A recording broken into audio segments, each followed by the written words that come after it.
best memories. Well, as I explained a little bit before when we talked, I was growing up with my father in the northern part of Sweden. My mother and father were divorced, so I was the only child up there with my father, and unfortunately, he had a big drinking problems, and that's something that led to his death later on. But being up there, I mean, alone, I mean, I had to, you know, face every day by myself because when he was drinking, he could be drinking a couple of months at a time. So when I was awake, he was asleep, and he was drunk during the nights and stuff like that. So I really had to take care of myself. Um, that led me to move down south to my mother when I was like 10, 11, something like that. And did you have a close relationship with your father at the time? What was Yeah, the? yeah, we were very close. I mean, he was the foundation because when he was not drinking, he was a good father. I mean, he taught me everything about life, fishing, hunting, taking care of myself. He was also a mechanic. So I had a big garage, with snowmobiles, and yeah, we did stuff like that. And So you've obviously had to grow up yourself from an early age. yeah, Uh, yeah, sorry, that's sorry. that's the start of it. Go on, sorry. Yeah, that was the start of it, so to speak. Yeah. So I'm coming from a small village up north, up in the mountains, to move down here to central Sweden.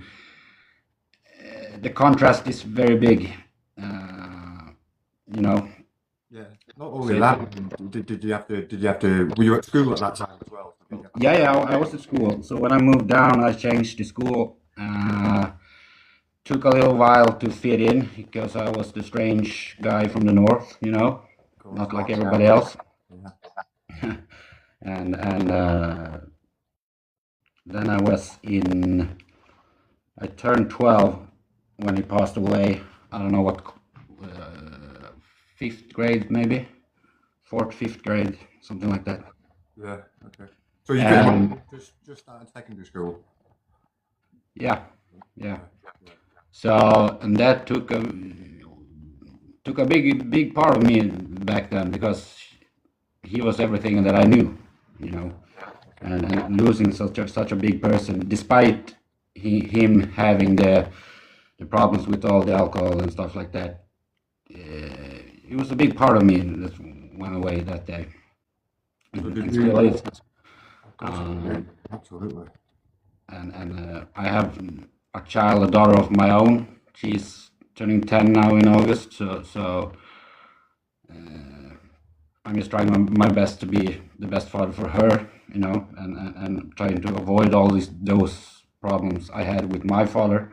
I think as we get older, we sort of see things differently, and we sort of we either stay the same or we mature, and we well essentially we fail, we learn, and we grow. But there's a part in failing where I don't know, the sense of failure is different in everyone's eyes, and like how did you feel? I mean, were you angry after your father's passing? Did you when you went to your mother's and stuff? Did you start your new school, and then obviously you Yeah, were the I was outcast. angry. It turned me into I don't want to say a bad person, but yeah, I was angry. I had a lot of hate. I was angry. I was an angry kid, Yeah, yeah, and I started getting in problems, starting to be a little rat, running around doing shit you're not supposed to be doing.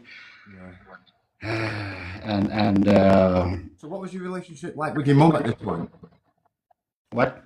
What was your relationship like with your mum at this point? Well, we have a relation, kind of complicated relation, but she Is it, never. is it stronger? Is it stronger because of your daughter? Does that make the connection? Oh yeah, yeah, because my daughter is better because she and my daughter has a very good connection, and I'm very happy for that. Good, good, yeah, good. That's So nice. I'm more happy with that. I'm focusing more on that instead of me and her, and thinking more about my daughters and her relationship. Good. I feel that And, that's and, more and, more and important. as far as the bare knuckle, so so you moved so again in 2016. You had another family incident. Now, Yeah.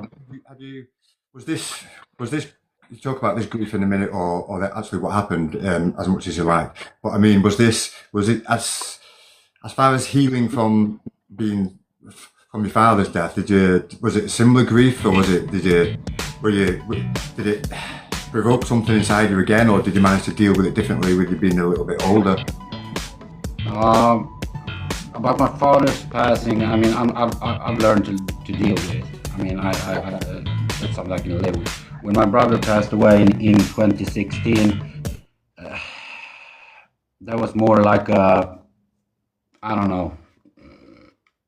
Somehow I knew it was probably unavoidable because he had drug-related problems. But when I got that call that night from my other brother, telling me that he was dead, I don't know. I don't know. Again, this also happened. My daughter was born August 9th. My brother, Around about the same time, around about the same time, wasn't it? what you say? It was around about the same time your daughter was born as well. Yeah, like 2 weeks after she was born. So pretty mixed emotions. Somehow you gotta try to be happy, and I was happy because of my daughter, and also this tragedy with my brother passing away like that. I don't know. I wasn't myself after that. No. So did that turn you? But did you have a different approach to the way you dealt with your emotions at this point? Like, because you were older, you sort of knew the consequences, the risks and stuff of getting into trouble, and obviously because your daughter was born, was that maybe?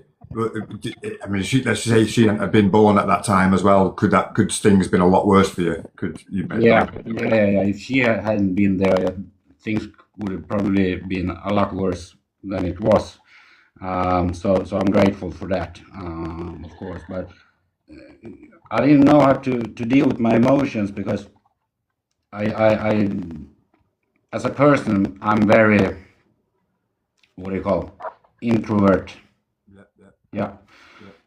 So I have a tendency to hold everything inside. I think being as men, I think a lot of men do as well. Yeah. We go Yeah. through everything.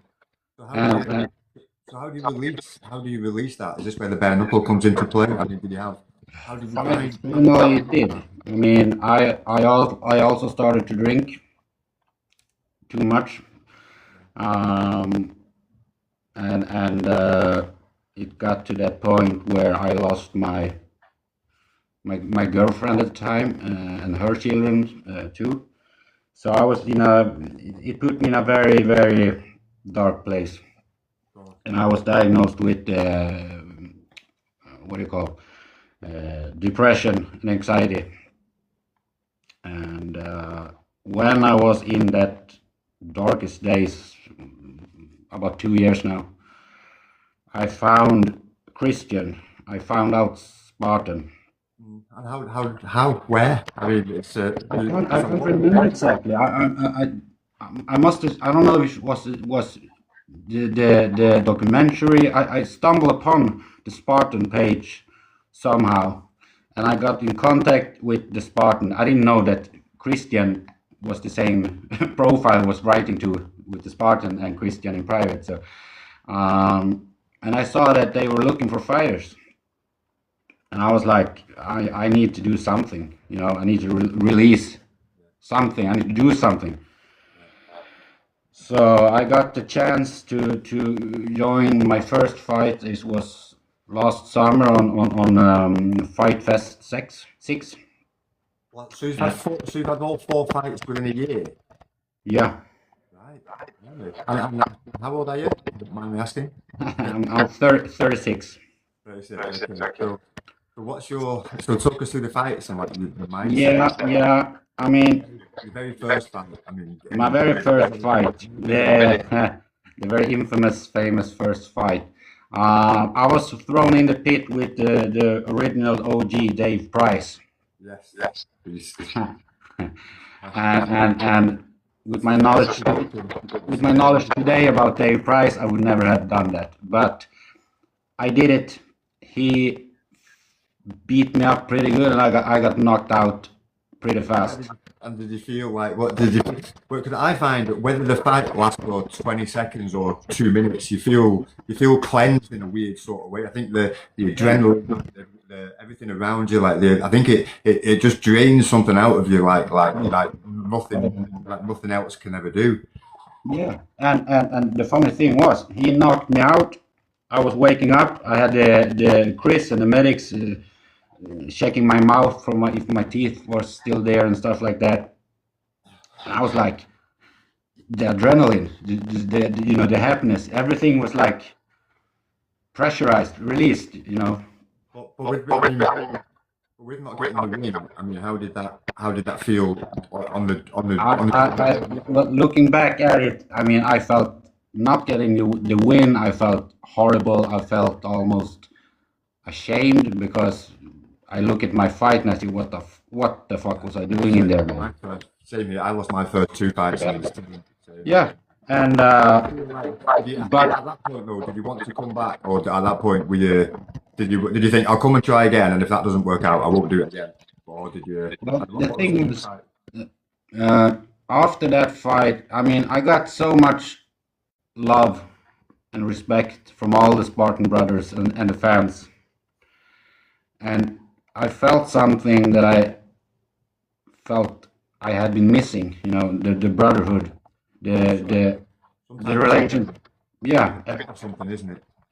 it released something, and I felt, fuck, I don't want to let this go. I want to do this more. So when I got back home, I get in contact with my coach. He put me on the Muay Thai club here in Sweden. Okay.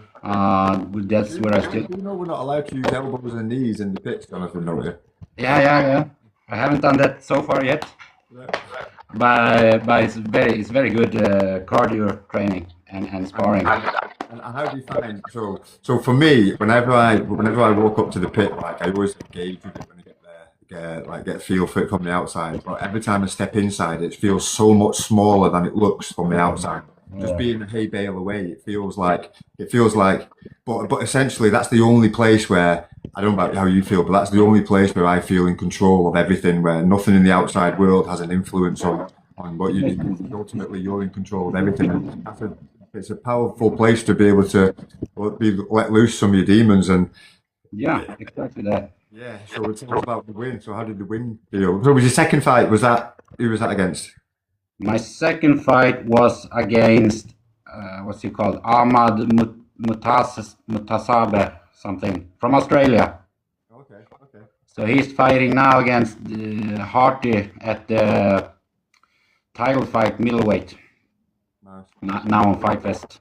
I fight at featherweight, so I take it in the middleweights. Going off the shape of Scotty's nose, they hit a fair bit harder than featherweights. It's like getting hit fresh in the face of like. Sometimes I need to get hit to wake up, Yeah. wow. Oh yeah. And my fight against Ahmed, I think that was in October, and we went on, I think, 3 rounds, and I gassed out eventually. I gassed out. I could not continue. The first round, and I think there's anything rounds after that. The third round, I think, it's just your heart. Yeah, I mean, I just, after the fight was over, I puked. I was laying down. It took me about an hour before I could get up.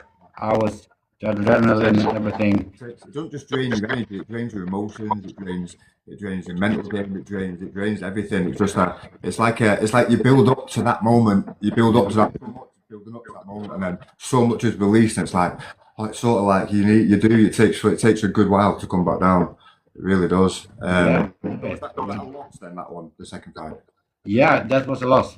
That was a loss. That's like two losses. So we've got the same record then. We both lost. We both lost our first two fights. Third fight, what did you change? Did you go back? Third fight, it was kind of a special one. I had my fight was I was supposed to fight Andy Howard in middleweight. I think At the venue, I was warming up. It was like I was going in second fight, so I was getting ready. And 20-30 minutes before fight, I get the notice that the fight's off. It didn't pass the medics. And first I was pissed off, you know. I mean, did you actually get a fight? I did get a fight. So this is what happened. Christian tells me they're gonna find a stand-in for me, so I'm gonna get a fight. The thing was, my adrenaline. I mean, it took almost 2 hours before I even got to know if I got an opponent. Right. Wow. So I was loading up for fight, and then the energy levels go down, and then you gotta go up again. And last minute they come to me and say, "Hey, we got an opponent for you. You can talk to him if you want and accept the fight or not." So I met up with him. I asked him, "So, what are your preference in fighting?" He said, "I never done bare knuckle, but I'm a boxer." Was he, and as in weight, what was the weight? The same weight roughly, or was there a difference? No, he was pretty much the same weight. Okay, that's always. But I was thinking, fuck, a boxer can be pretty good. But I was like, hey man, I haven't traveled so far for nothing, so let's go. Yeah, that's good.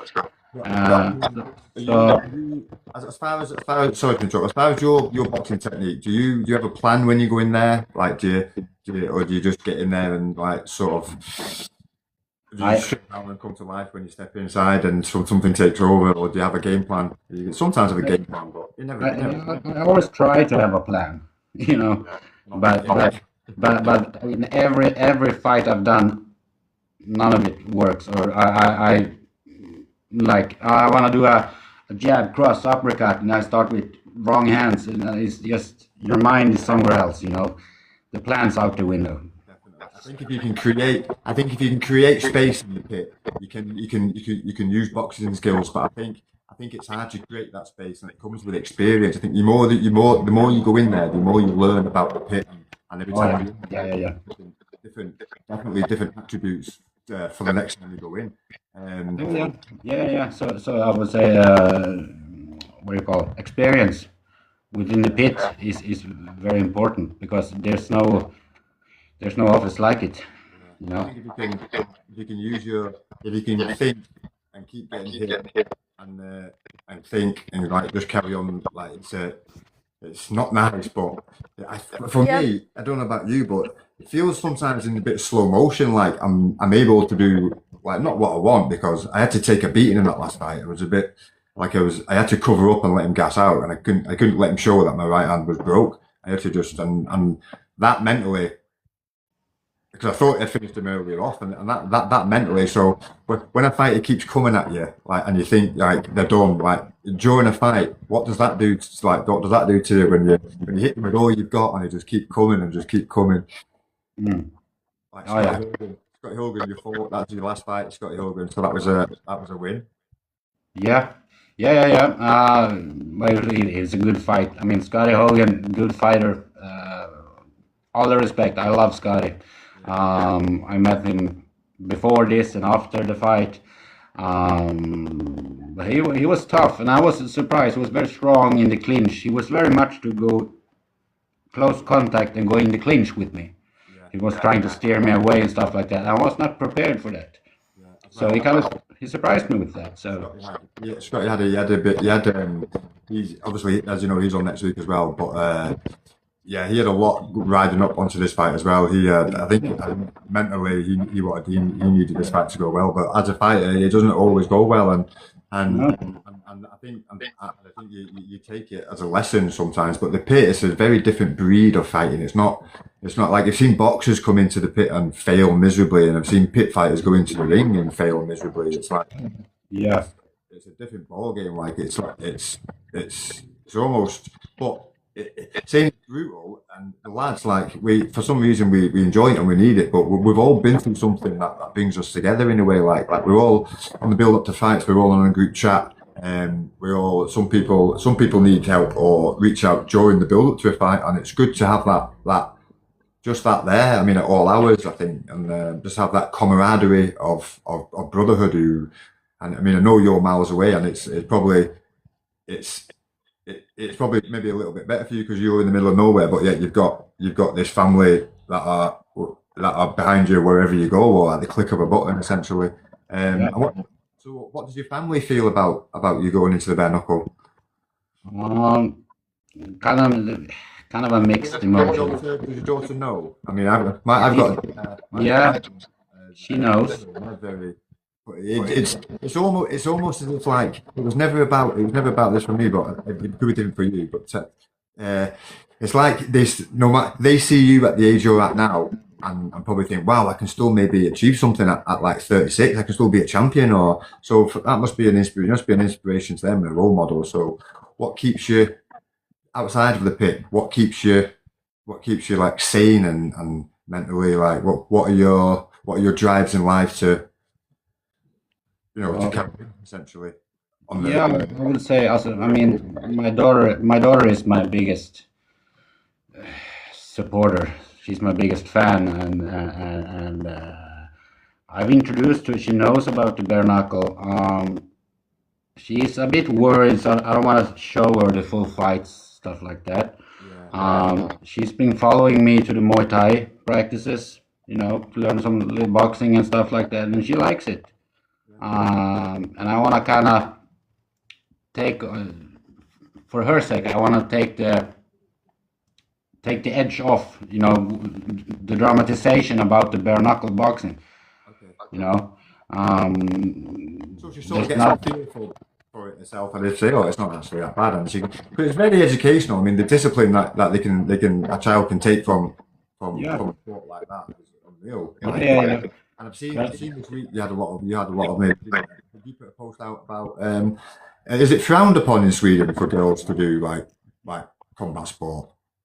no, no, I would say it's very much, when you are with the right people, it's very much encouraged. Okay. I would say, yeah, yeah. So not frowned upon at all, I would say. Regardless, whatever in life, I think whatever you choose to do, I think there's always going to be people, good and bad, who have got something good Yeah, and something bad to say. I mean, me, I, I, I don't like. I have a problem with people like I don't. I feel like I get judged all the time, and that's like a bit of that's like a part of my past that I seem to can't shake off. They're subconscious about things that essentially don't really mean anything. But I think like as a person, it's just you just have to deal with it, don't you? And we've got people like say our kids who look up to us, and we have to sort of set a good example about how to not just how to like well how to deal with things, how to hold yourself in life, and how to get through things and coping mechanisms. And I think going through these things yourself, Jonathan, I think like and having to grow up so early, I think your daughter is privileged to probably have some life skills that's just going to be shown by you, and the passion that you've got that you're going to put in as well. I just think that's a credit to you and where you've come from and what you've been through to know thank be you, the thanks, man that you are now. thanks a lot. So yeah, and I'm not gonna force her to do anything about the box. As long as she wanna continue, I'm gonna let her do that. Um, big about all this bare knuckle and boxing. It's become a big, at least here in Sweden, as you know, bare knuckle is not legal here. No, no. So it's a big controversy to say. Why the pit for you? I mean, why not? Why have you done? Do you fancy doing Spartan ring or not? Yeah, yeah, I could probably try that. You obviously got because obviously do Muay Thai. You've obviously picked up some ring skills, and you probably Yeah, know. yeah, yeah. So I would love to try the ring. I mean, I don't I'd like to say do no that. to it. I'd like to do that once. Oh yeah, definitely. Yeah. So if I get the chance, I will do it. I will try, and we'll see how it goes. You know. If what do you think? What do you think if your father could see you now? What do you think he'd say about you fighting now? What do you think? Do you think he'd be? You often. I mean, do you have a place where you go where you feel closest to him and that you maybe talk? You know, like you feel a connection to him at a place where very tranquil and I don't know, calm. Yeah, yeah. I have such places, and I don't know what he would say. He would probably say, well, when I'm starting to win, I think he would be proud. I think he did. I think he would be. Yeah, yeah. Because I mean, I could have done so many other things, but this was the thing I needed. Yeah, yeah, So so it has helped me so much in life. So absolutely. I don't wanna let this go. You know. And also, I think with all the fighters as well, we don't see each other that often. There's some fighters that are closer to other fighters. There's fighters who've got beef, but essentially, all in all, once the fight's over, it's like you never see the opponent as an enemy. I sort of see my opponent as a as a version of myself. Like it's sort of like a mirror image of like a past person that you want to sort of might beat up essentially, and then. Yeah. I don't know how you see it. If that's the same for you, but that's pretty much. Yeah, I would say the same. I mean, I can relate just from my first fight with Price. I mean, I talked to him straight away after the fight, and he was so nice to me. Yeah, And we talked a lot about the fighting and everything that went on. And after that, I talked to him every chance I had. I tried to talk to him, and when I went down on my second fight, I met up with him again, and he said, he was glad to see me back. He said, you know, and definitely. I think the comeback. I think the come. I think the coming back. It's just. I don't know if that's. Do you come back because you like the fight? You come back for the because you get people. You get people who come to these fights who expect like it to be completely different, and they leave and they're like, "Wow, I never expected that to be like." Not just fighters, fans as well. I mean, like they never expected the niceness and the connectivity that like the fans and the fighters have like throughout the whole show, and like how like the how close knit everybody is, and it's a real. It's a sort of. It's like a real communion, isn't it, or like a reunion at times? Like it is something special. It really is. I've been out for a few years, so this comeback was pretty big for me. But I don't really feel like I've been away. To be fair, like it doesn't. There's a few different fighters in there, but apart from that, like it's still the same love and it's still the same brothers and still the same fight. yeah, and I just like you're saying, I love the whole atmosphere, the whole Spartan pit fight. The whole event has some kind of I don't know, the whole room is it's very special feeling. You don't get there that elsewhere with anything else, No, no, there's no and that's what I love, and that's what I need to come back to. That's why I always come back. You know. So as you're walking, so the music's on, you're getting ready. Your name's just been shouted into the pit. You're walking down. What is that? What is that thought like? Is the surrounding noise around you? Can you hear that? Is that quiet? What is that last thought to yourself as you're walking, climbing the pit before you meet the medic to get your Vaseline on? Like what is that when it's just that last thought you have to yourself before you get in there? Um, I would say I'm pretty focused. You know. Yeah, I'm just zoning in. I can't hear anyone.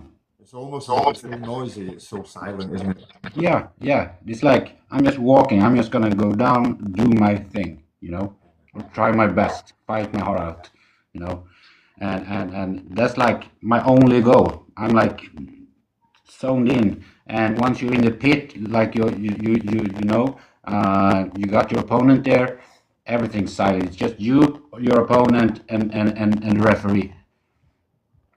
That's all. Have you been in an instant yet where you've actually hit the referee? Because it's a close enough arena to be fighting one person, but like to have two people in there and to have a referee as well in there. It doesn't. You never seem to get in the way, like, but you never seem to notice them just when they're breaking them up. Yeah, I would say that they are pretty good. I mean, they know how to behave in the pit. You It's know. almost as if they're going into a fight themselves, isn't it? Yeah, Definitely. yeah. But I remember. Was it Andrew Anthony? He got punched in the face. Yeah.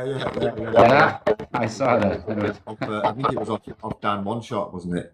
Yeah. yeah, one shot. Yeah. So have you got? Are you fighting in August? No, I'm not. So because to come 4 times a year, that must be that must have been like not cheap. No, it's not cheap. What work-wise, what do you do as a living? I'm a farrier. What's that? I shoe horses. Oh right, okay, right, wow, right. So I work with horses all day. I've been doing that for about 13 years now. Yeah, okay. And what made you do that as a First of all, when I was growing up, my father had horses so we could ride horses up in the mountains. So horses has always been kind of a part of me. And as I was growing up, I had girlfriends that had horses, and we took out the farrier. And I was always interested in their craftsmanship, like working with the iron, working with the horses and stuff like that. So I actually had a friend of mine in Stockholm that took me in as an apprentice for me to try out. So I went from a full-time worker. Was that something you were naturally good at, or did it? No, it was. How should I say? Now I would say I was good. Yeah, I was good. So I went from full-time working to an unpaid apprentice to learn the skills, and I've been doing it since. So you always had. I mean, being a bit of a rogue with your upbringing, how was your work ethic like? Yeah, because I always find if you enjoy your work, you always so if you're happy at work, it's always easier. It makes it easier to go, obviously, to get to work and stuff. So I mean, how was your discipline at that point going into like this apprenticeship? Did it sort of like were you naturally just like a water off a duck's back, just take it all in? Do you mean after the fight, or how do you mean? No, work. The apprenticeship. Work-wise, I mean, it's what I do. It's all I know. So I know it from the back of my hand how to shoe a horse and what to look at, and I love working with the horses. It's a kind of it's a very physical job. It's a very heavy job. It's a great toll on your back and knees and stuff like that. But if you work right and you keep correct clients, you can have it. It's the best job in the world. Absolutely. And do you own a horse yourself? No, not now. I had horses when I was living with my daughter's mother. Okay. So after that, I mean, I got so much stuff going on with my training and my daughter. I would say I don't really have the time for horse. It would not be fair to the horse if I bought a horse now. But my daughters, we go every week to riding school and stuff like that with her. So yeah. Brilliant. And as far as other hobbies go, apart from bare knuckle, obviously, do you live quite remotely?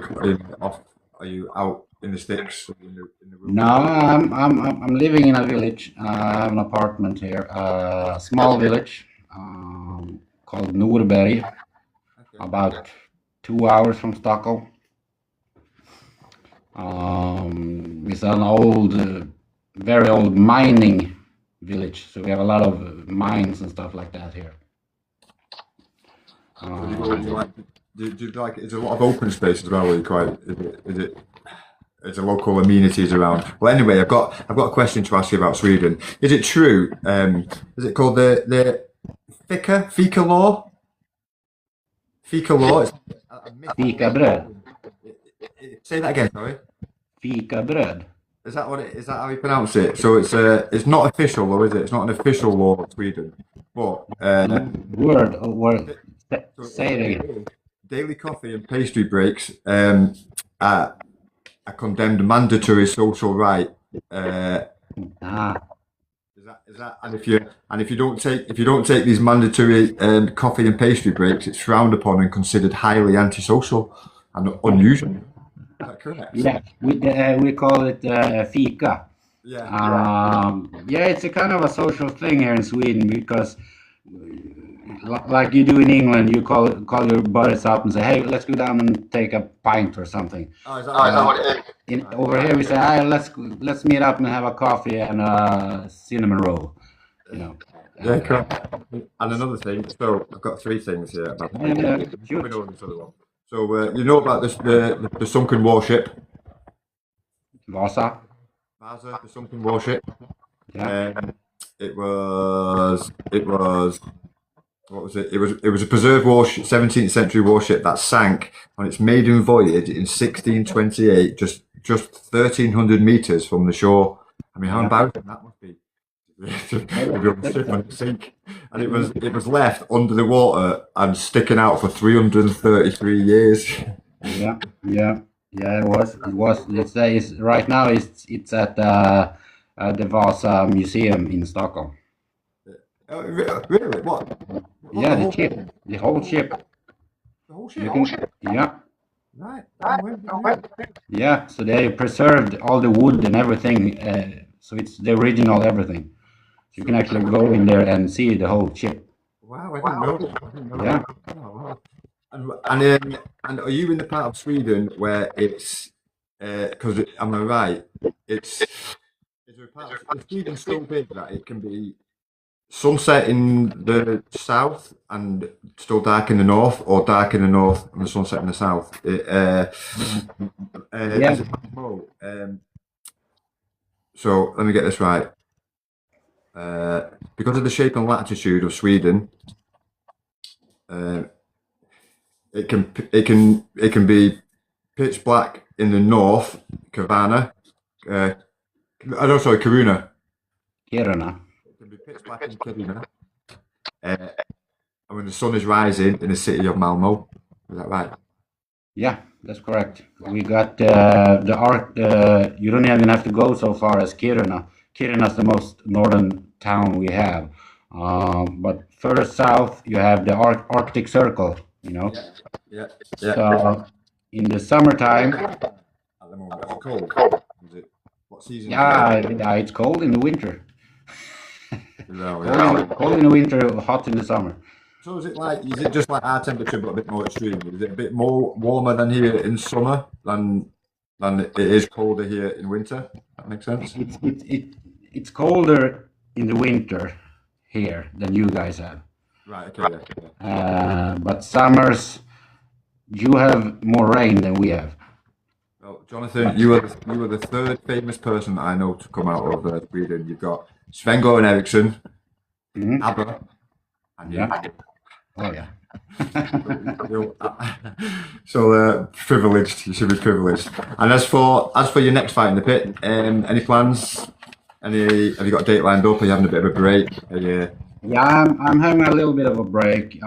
Busted my hand. I still can't. My fist is just almost healed up from the Scotty Hogan fight. So I wanted to be at Fight Fest. But I was thinking it's better to let it heal properly and hopefully go on a fight in October, November, something like that. Are you still going to come as a fan? I'm hoping. I want to. Okay. Well, I'll be there. I'm not fighting either, obviously, but yeah, I'll be there. I think it'll be. Yeah. I've never been there. Should be. I went back last year. I'm really looking forward to it. They're very good fights. Yeah, good. I know, yeah, I know. Just the, like I said, it's just the whole day, isn't it? It's the whole, just something to look forward to and being a part of it again. So yeah, so Jonathan, this has been your live. I think that's Yeah, it. why not? How do you feel? It's good. Yeah, It's good. good. Very Good. beautiful. Now, if anyone, Andy, anyone, I've not, no one's really had much to say in the chat. Like James Ryan said, you're all coming to watch the main event. Don't. Well, oh yeah, we are coming to watch James Ryan. I don't know if you saw the post that was put on of James Ryan yesterday, like about the Mount Rushmore, the four heads. Oh yeah. Oh yeah, yeah, yeah. Did you see who I put? Yeah, I saw your comment there. Everybody, I'll just put James Ryan tomorrow. Imagine that turning up and four James Ryans just standing in front of you. Oh, oh yeah, it's a bad day then. If anyone's got any questions like to ask, give it a minute or two, like, and then I'm pretty much. But thank you so much, Jonathan. Yeah. You've Thank you for having me. You're obviously talking to you. I mean, we don't really outside Spartan.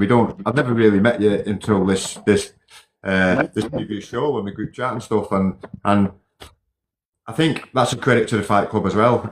Shout out to Christian and everyone on board, the medics. Shout out everything they do, the hand wrappers, absolutely everybody involved, from the DJ down to the fighters that make it possible. Without the fighters, we wouldn't be able to fulfill what we need to fulfill if we were just battling our own demons on our own. So I think to come all that way, win, lose or draw, fair play. Oh, that's fair play, man. Oh, you want to fight Andy? Yeah, I want to fight. I didn't get the fight. I want to fight him.